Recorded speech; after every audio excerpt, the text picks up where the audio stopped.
Hebreus 12, versículo 2, nós vamos ler juntos. Diz assim: livres dos acessórios inúteis, comecem a correr e nunca desistam. Nada de gordura espiritual extra e nada de pecados parasitas.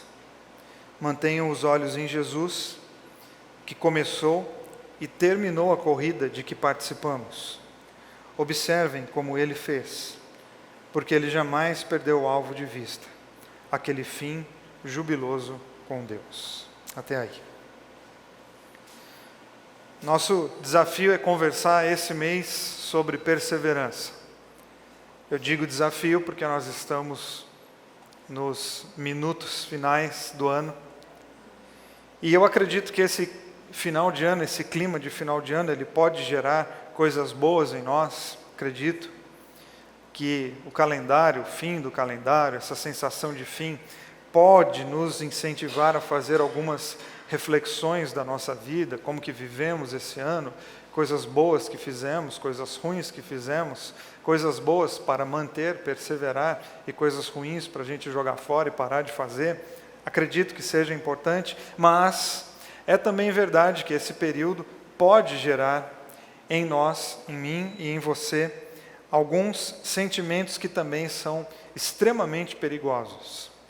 Por exemplo, você pode estar hoje pensando assim: eu não vou nem tentar, não vou nem fazer, porque o ano já está acabando mesmo e deixa para lá. Seja lá o que for. A gente usa do final do ano como justificativa para não fazer algumas coisas e para não iniciar alguns processos na nossa vida agora. A gente pega o calendário e justifica as nossas omissões em cima do calendário. Não dá mais tempo. E eu te pergunto, não dá mais tempo do quê? Não dá mais tempo do quê? E a gente não tem essa resposta, porque dá tempo. Por quê? Porque a vida não vai acabar dia 31 para o dia 1º. A vida continua. Dá tempo. A gente só usa do final do ano para justificar, na verdade, a nossa preguiça de começar alguns processos que podem gerar muita coisa bonita na nossa vida. Ou, outro sentimento perigoso, é a ilusão de que a virada do ano vai gerar, de fato, alguma coisa boa na tua vida. Eu sei que eu já sou conhecido por, às vezes, dar muita notícia ruim de uma maneira muito crua, mas deixa eu te falar, não vai mudar nada. A sua vida vai continuar absolutamente a mesma coisa do que ela está hoje. Porque problema, sentimento, emoção, dor, desconhecem o teu calendário. Por isso que a gente tem que usar da data para ela significar alguma coisa. Porque a data em si, o período em si, não produzem absolutamente nada em nós. Como o nosso aniversário também não. Quer dizer, em determinada fase da vida produz tristeza, né? Porque o número vai aumentando, vai dando um desespero. E a gente precisa tomar muito cuidado, ou melhor, a gente precisa aprender a aproveitar de situações, de períodos como esse que nós estamos vivendo, exatamente para a gente fazer a nossa vida ir um pouquinho mais além.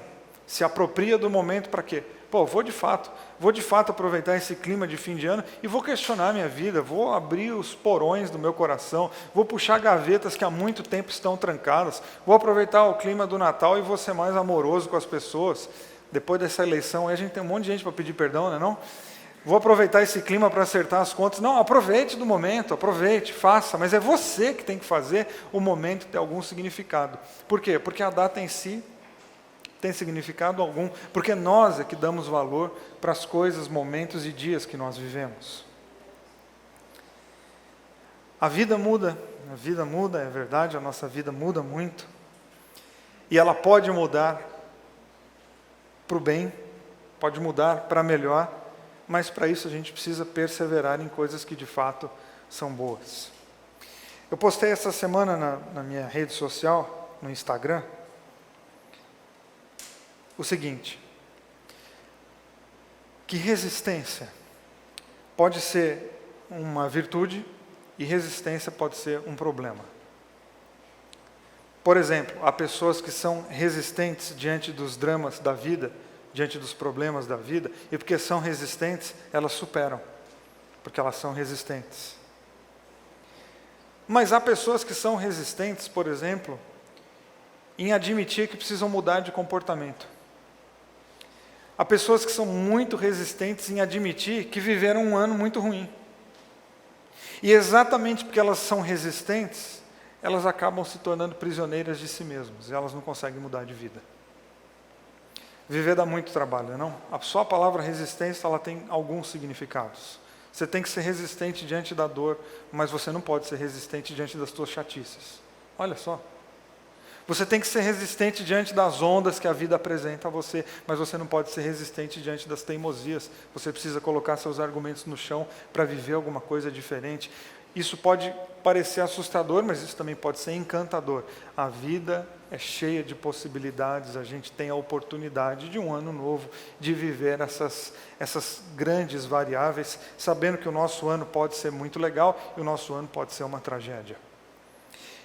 E por isso li com vocês e quero pensar na nossa meditação de hoje à noite, nesse versículo de Hebreus, capítulo 12, o versículo 2.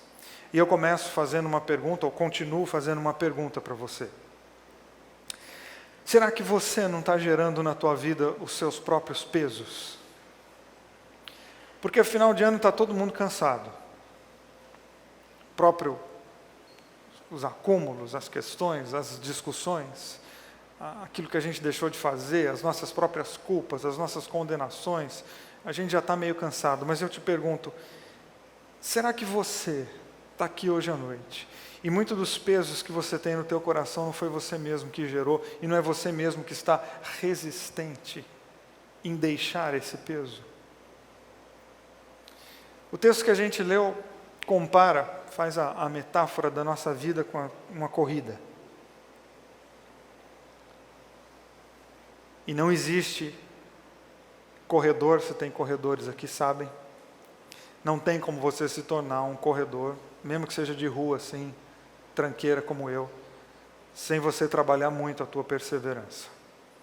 Eu tive já a insanidade na minha vida de correr 13 maratonas, 42 quilômetros,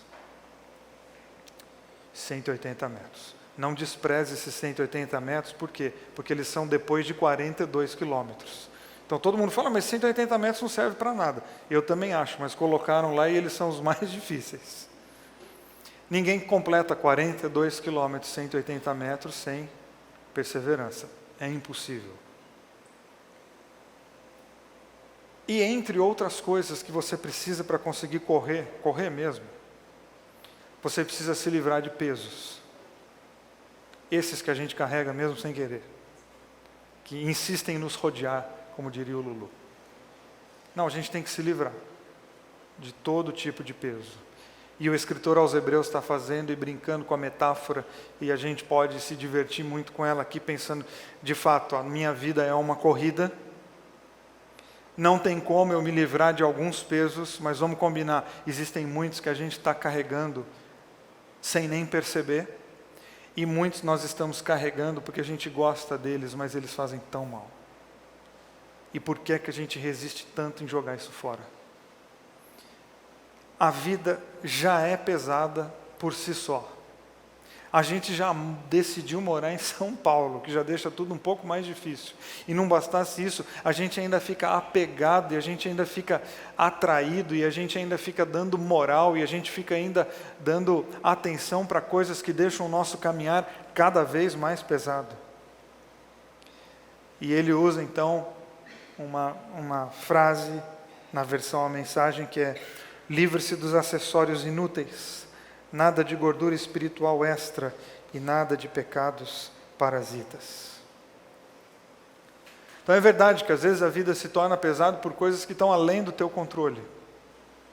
É verdade, a vida vem, o desemprego bate na porta, a doença bate na tua porta, problemas com os teus filhos batem na tua porta, problema com os teus pais batem na tua porta.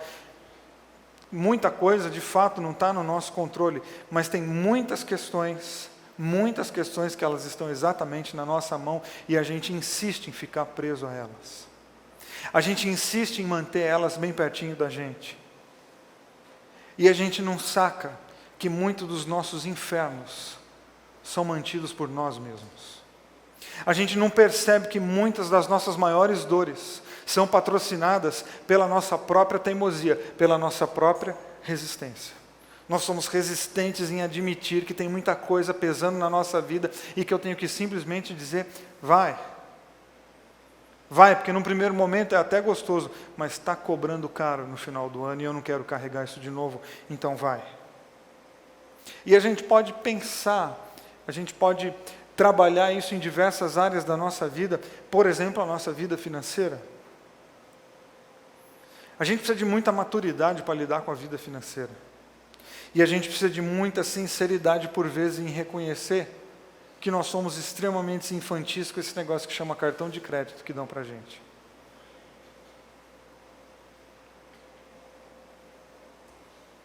E esse negocinho complica. Mas na hora que está comprando é tão bom. E não sente, né? Porque você passa, digita ali o numerinho e pronto. Mas se tem uma coisa fiel nessa vida, é a fatura desse negocinho. Ela chega.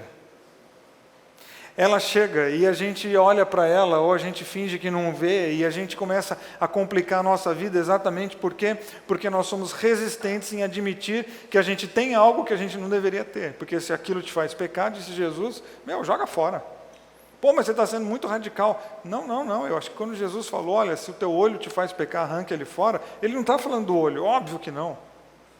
Né? Toda vez que o meu olho me faz pecar, eu já arranco ele fora, falta olho em mim para eu arrancar fora. Não, ele está falando o seguinte, o que te faz pecar? E eu não estou brincando, é o teu cartão de crédito, rasga ele. Teu final de ano vai ser muito mais feliz, muito mais leve, muito mais suave.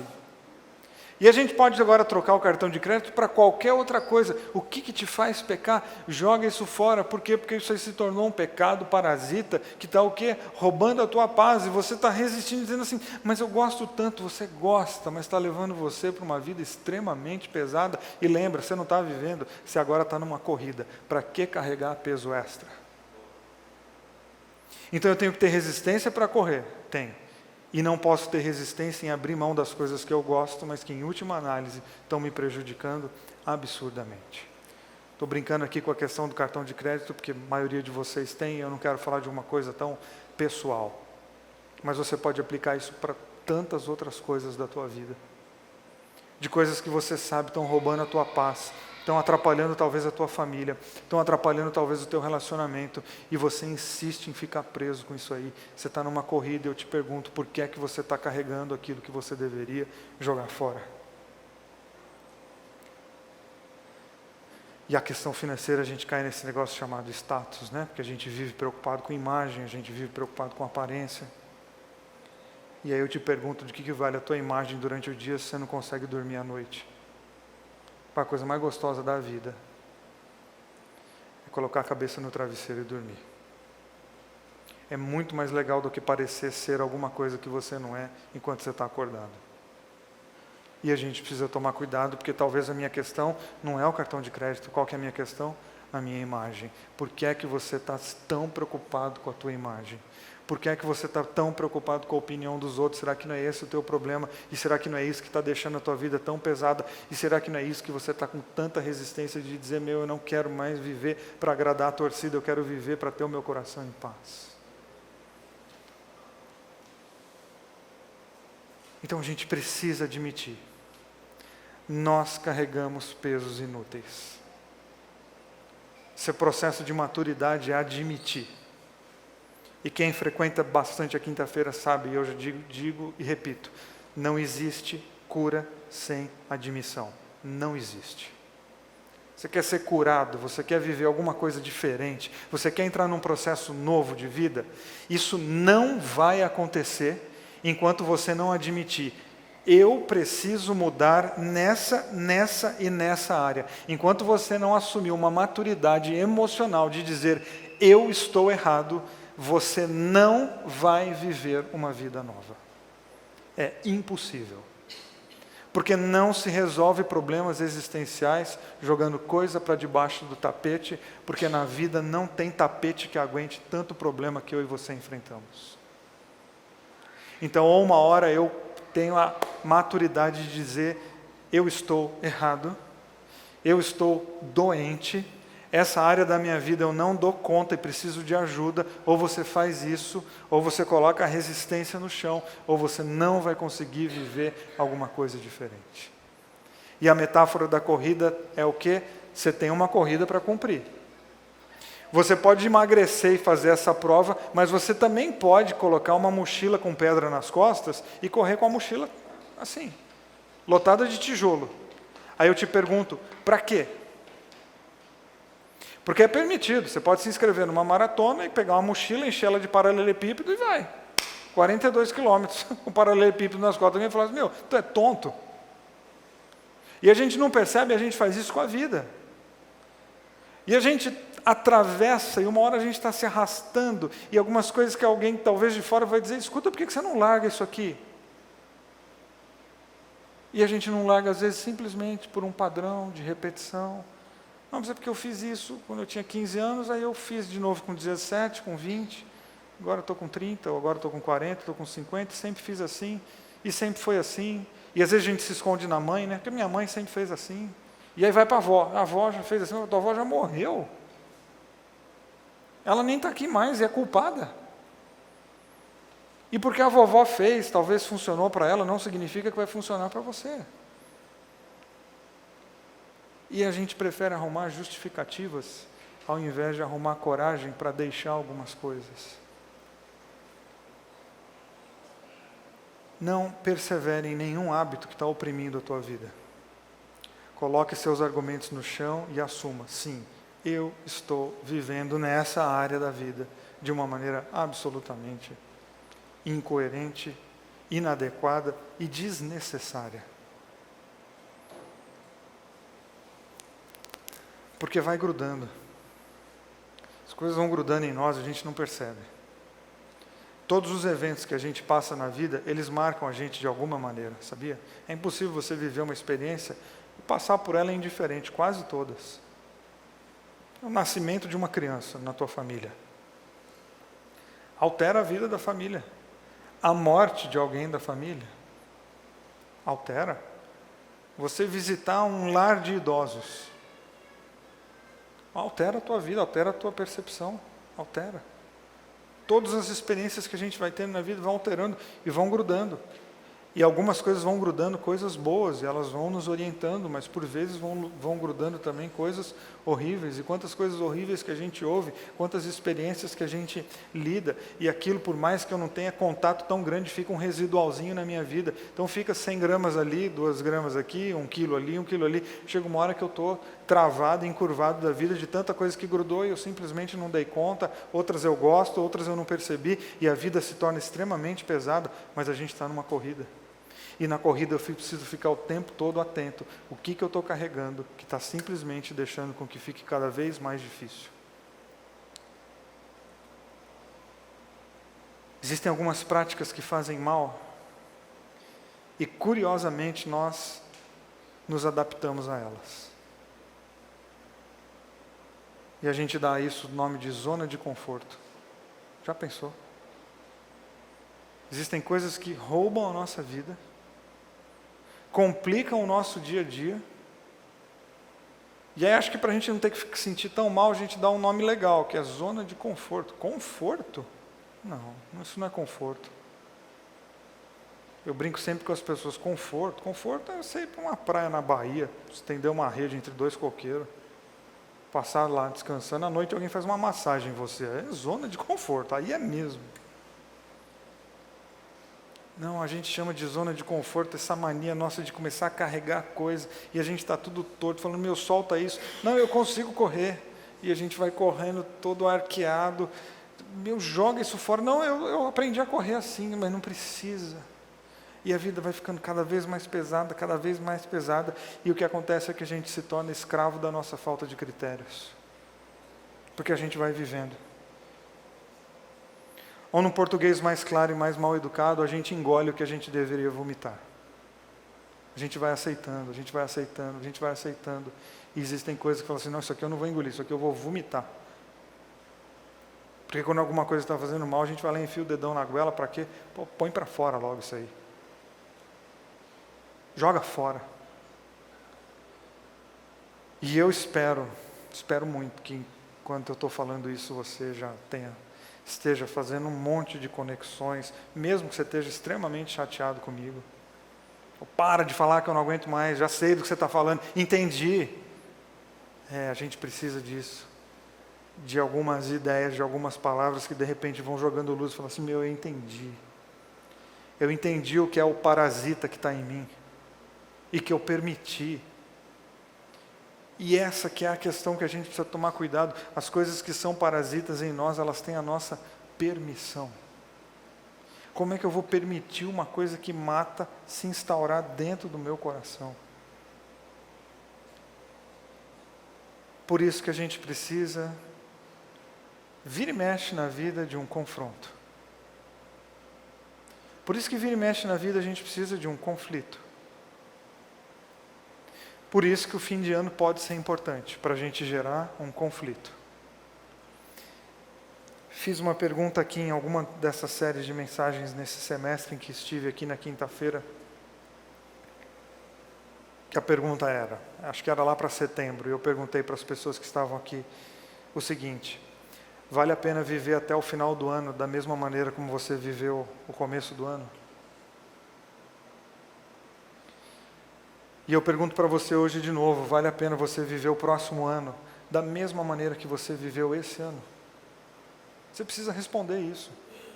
Sabe por quê? Porque senão chega em dezembro do ano que vem e você está assim, pois é, precisa refazer os planos. Não, a gente precisa responder agora. Por quê?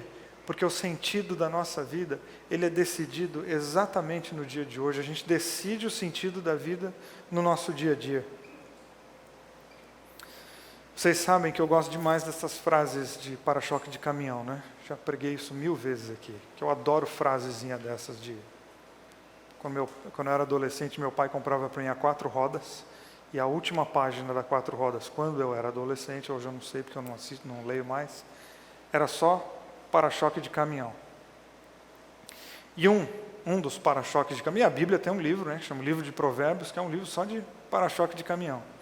Um dos provérbios que eu gosto demais, dessas frases de sabedoria popular que eu gosto demais, diz assim: não existe vento favorável para quem não sabe onde quer chegar. Não existe vento favorável para quem não sabe onde quer chegar. Não existe fim da corrida para quem não sabe que corrida que está correndo. Tu vai correr 100 km e fala, pô, já correu bastante, onde é que é o fim? Não sei, porque eu nem sei para onde eu estou indo. Porque a vida vai me atropelando e eu vou aceitando coisas, vou carregando coisas e eu não paro exatamente para pensar qual é a minha corrida, qual é o meu caminho, o que eu estou fazendo aqui, mas eu estou perseverando. Escuta, você está perseverando em quê? Você está perseverando no quê? Na perda de tempo de não saber exatamente para onde você está indo. Por isso eu repito a pergunta, vale a pena você viver o próximo ano da mesma maneira que você viveu esse ano? Porque a tua resposta vai te ajudar a entender qual que é o sentido da tua vida. E eu não pergunto com a expectativa de que todo mundo diga, não vale. Não, tem gente que vai dizer assim, não, eu tive um ano legal, e pode ser, aliás, tomara. Não, tive um ano legal, tomei um monte de decisão boa na vida, segue em frente, tem que fazer um ajuste aqui, outro ali, mas tá legal. Mas não é errado, não é vergonhoso, não é um vexame você olhar para você mesmo e dizer, não vale a pena. Eu preciso muito mudar algumas áreas da minha vida e eu preciso fazer isso urgente, porque não tem vento favorável para quem não sabe onde quer chegar. Quando a gente deixa a vida à deriva, a gente está assinando um contrato com a vida do seguinte: aonde você me levar, ok. Quando eu deixo de cuidar da vida, Não, deixa a vida me levar, a vida leva eu. Para onde esse barco parar, aonde que o teu barquinho ancorar, o que você vai ter que dizer? Muito obrigado, vida, porque isso faz parte do contrato. Se eu deixo solto, é igual aquelas pessoas que não querem tomar alguma decisão, você diz lá para tua esposa, não, escolhe aí, decide por mim, que homem tem mania de fazer isso. Não, decide aí por mim, a tua mulher vai lá e escolhe para você. Quando ela escolhe, você fala, pô, mas isso aí, falou, campeão, quando você falou escolhe aí para mim, você está dizendo que você aceitou tudo. Ora, ou não faz essa pergunta, ô tonto. A partir do momento que eu digo para você, não, escolha por mim, o que eu estou dizendo para você? Qualquer coisa que você decidir para mim, qualquer, eu vou dizer o quê? Tá ótimo, puxa, muito obrigado, mesmo que eu deteste. Porque quando eu deixo você escolher por mim, eu estou dizendo, ok, eu aceito qualquer coisa. E quando eu deixo a vida à deriva, eu estou dizendo o quê para a vida? O que você me der, ok. Mas aí vem aquela religiosidade piega, chata pra caramba, de gente que deixa a vida solta e dá tudo errado, volta e fala assim, eu não estou entendendo o que é que Deus quer. Meu Deus quer que você acorde. Deus quer que você seja responsável. Deus quer que você pare de ficar deixando a vida deriva. É isso que Deus quer, porque aquilo que está dando errado na tua vida não tem a ver com o plano de Deus, tem a ver com a vida ou tem a ver com o fato de você ter deixado ela à deriva. Os planos de Deus para nós, diz a Bíblia, são de paz e não de mal. É plano de alegria e não de tristeza. As coisas que dão errado na nossa vida não tem a ver com Deus, tem a ver com as nossas omissões, na maior parte. E o versículo que a gente leu diz para a gente manter os olhos em Jesus, que começou e terminou a corrida do qual nós estamos participando. Pô, a gente tem que manter o olho em Jesus. Porque aí nós estamos dizendo que nós temos um destino. Se eu estou dizendo que eu tenho um destino, que é ficar parecido com Jesus e ter as mesmas atitudes que Ele, bom, agora então eu já sei que vento que é e que vento que não é. Porque se eu sei que o caminho de Jesus é por aqui, bater um vento que é para lá, eu não vou. Porque eu não estou mais à deriva, porque esse vento vai me levar para lá e o caminho do reino é para lá, então eu não vou. Agora, se a minha vida está à deriva, eu vou, o vento bateu, vamos embora. E o reino está cada vez mais distante. Aí chega no final de 2019, a gente está lá, não sei o que aconteceu é que você não entendeu qual que é o teu rumo, você tem que definir um rumo, um destino, e começar a entender que tem vento que vai te levar para lá, e tem vento que te leva para cada vez mais longe. Isso tem a ver com o quê? Com os nossos valores. Eu estou falando de escolhas. Eu estou falando de como que você vai decidir daqui para frente, eu estou falando que tipo de escolhas você vai fazer daqui para frente, eu estou falando do tipo de fala que você vai ter com os teus filhos e com teus pais daqui para frente, eu estou falando que tipo de amigo você é daqui para frente. Porque quando a gente fala que Jesus é o nosso exemplo, nós estamos falando desse tipo de coisa. Eu estou falando de como é que você trata os mendigos da tua cidade. Por quê? Porque Jesus nos mostra como que eles têm que ser tratados. Eu estou falando como é que você trata a escória da sociedade, por quê? Porque Jesus nos ensina como eles têm que ser tratados.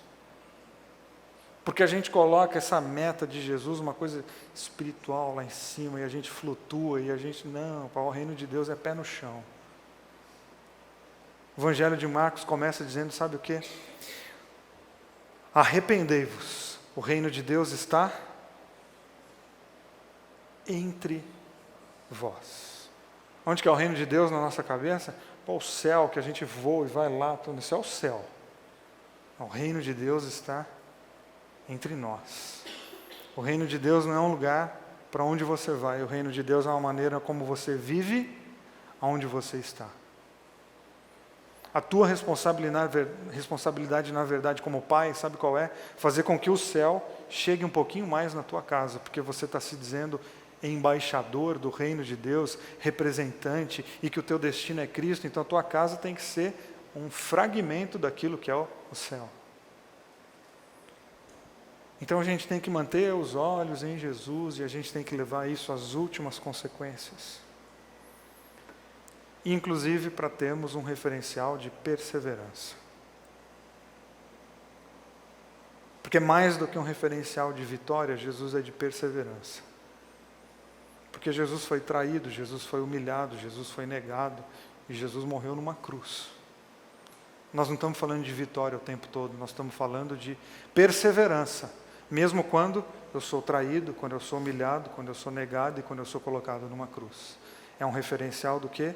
Eu não vou desistir da vida por nada nesse mundo, mesmo que eu seja negado, traído, humilhado e colocado numa cruz. Tem um destino, tem uma meta, e nada vai me desviar dessa meta. Esse é o exemplo de Jesus para nós. E é extremamente humano. É extremamente possível que é perseverar diante de toda e qualquer dificuldade que a vida apresentar para você no seu próximo ano de vida.